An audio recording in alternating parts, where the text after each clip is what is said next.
because it makes me happy.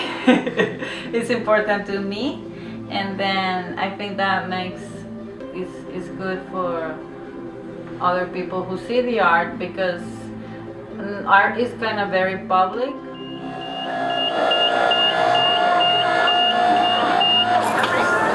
I'm Frida, and my surname is Larios, and I am an artist from El Salvador.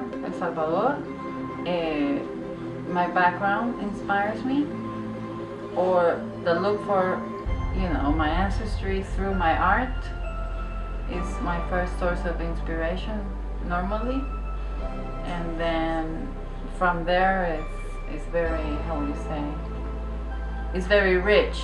There's all sorts of creatures and visions and things that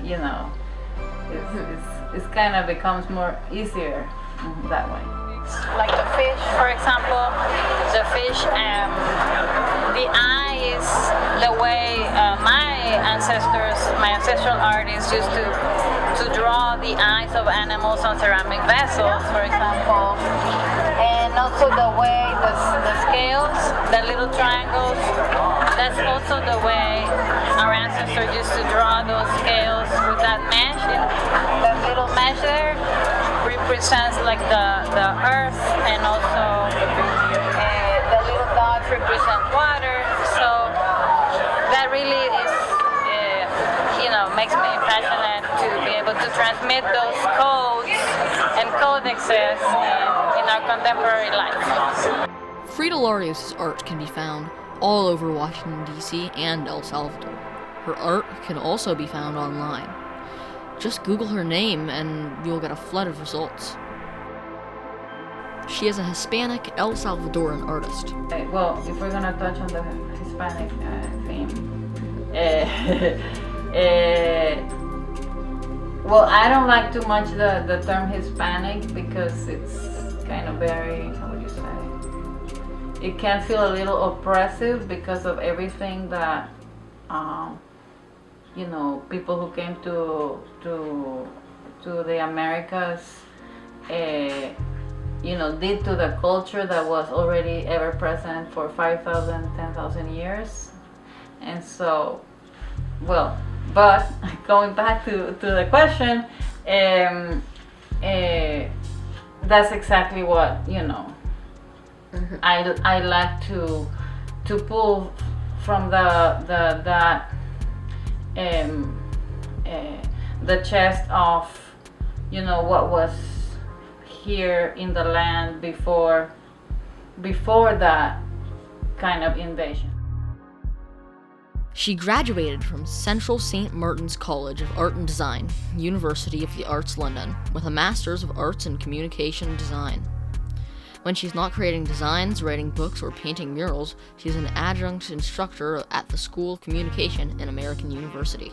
If it's like a commission, then you have the limitation of, what other people want. Then the process is to narrow it down to the, to a simple idea or a simple concept that maybe would be easy to understand, but then also instigating some language components, even if it's like a silent language of visual, but still it will mean something. I mean, at least in my, how would you say it, in my process, like you're asking. And then also that meaning can be discovered by children or by people who belong to the culture or who don't, or it's a bridge to understand by intercultural context and in intercultural context. Frida Larios has a store where you can buy prints of her art and things like water bottles and bags. She even has many clothing and jewelry options. The price varies from $20 to the most expensive piece being $650. Well, I grew up with my mom and my dad, and two sisters. I was the only one who could meet my dad's and mom, or parents, both parents. But I spent little time with them, unfortunately, but more time with my grandmother, who used to teach us, different things like how to sew, or talk a lot about traditional cooking. She's of indigenous descent, so I feel that brought, that lineage awareness or blood memory back to me and to my work. And I went to a neighborhood school, which was, but for some reason, the German school was like half a block away from my house, so that's where I was enrolled.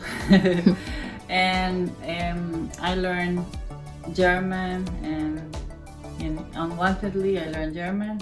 I wish I would have learned my native tongue, and English, a little bit of English. But I spent most of my childhood, I guess, under a war that happened, a civil war from since I was born, there was already conflicts, but I wasn't immediately experiencing those conflicts or the war, but they were happening around me. And eventually there were some, bombings close to my house, and that was when I was having my 15-year-old quinceañera party. And that was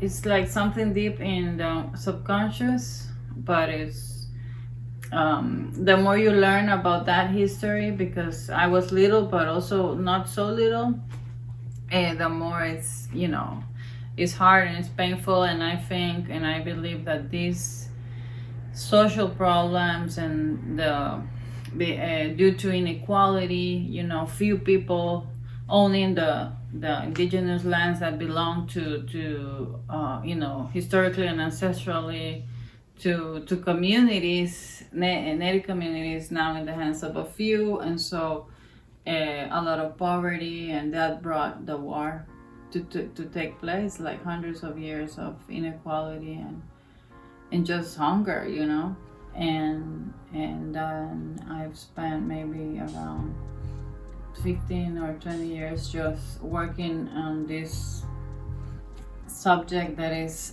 part of my identity.